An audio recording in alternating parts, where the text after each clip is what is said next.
Europe 1 matin, Guillaume Caour. Et comme tous les matins avec Guy Birenbaum, Guy, les animaux de compagnie sont en passe de devenir de vraies stars des réseaux sociaux sur le web. Oui Guillaume, c'est assez fou, mais de plus en plus d'internautes inscrivent leurs animaux de compagnie sur les réseaux sociaux. Une enquête publiée en Grande-Bretagne par The Telegraph et reprise par le site suisse 24heures.ch révèle un chiffre assez incroyable.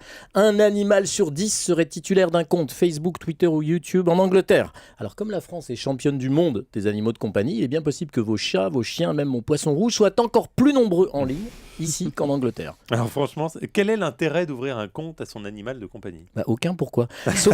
Sauf que sur l'internet, les photos amusantes d'animaux ou surtout les vidéos en font vite des stars. C'est probablement dans l'espoir de réussir à tourner des images qui passent à la postérité numérique que tant d'internautes perdent leur temps à ouvrir ces comptes pour leurs petites bébêtes. Et encore, Guillaume, il faudrait aussi rajouter tous les internautes qui ont des comptes à leur nom, à leur propre nom, mais qui inondent le web avec les aventures la plupart du temps sans le moindre intérêt de leur hamster, de leur souris, de leur chat.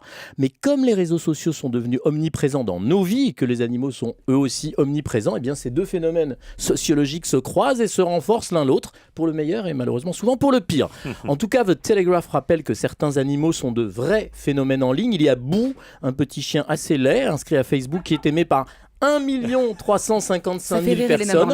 Oui, ça fait rire. Il faut y aller, c'est très très drôle, c'est très très moche et très très drôle. Non, on parle pas encore tu ne sais pas encore de quoi je parle, Elena. D'accord. Donc ça c'est Boo.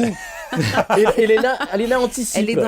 Elle entre dans le studio, elle rigole spontanément. Oui, c'est ça, mais c'est pas grave, on va atterrir. Donc Boo, dont un livre va sortir aux États-Unis, La vie du chien le plus mignon du monde. La cire, un Tintin et Rantanplan peuvent se rhabiller. On trouve aussi un gros matou japonais qui s'appelle Maru et dont la chaîne sur YouTube a 140 000 inscrits. Alors ce chat n'arrête pas de faire des bêtises, mais franchement ces vidéos qui, Guillaume, ont été vues près de 6 millions de fois, non, rien de passionnant ni même d'intéressant. Et sur Twitter, vous pouvez par exemple suivre Sockington, un chat qui tweet et qui a 1 450 000 abonnés. C'est celui-là ? C'est celui-là. Alors ça c'est vraiment pas très intéressant non plus. Et en dehors de cette présence qui devient quasiment pathologique des animaux sur les réseaux sociaux, il y a des centaines de sites dédiés aux animaux, mais moi ce que je préfère c'est une page Facebook qui est consacrée aux animaux mal empaillés. Alors ça c'est très drôle, c'est de ça qu'Elena Morna voulait parler, ça s'appelle Badly Stuffed Animals, je vous engage vraiment à aller voir, mais après le petit déjeuner.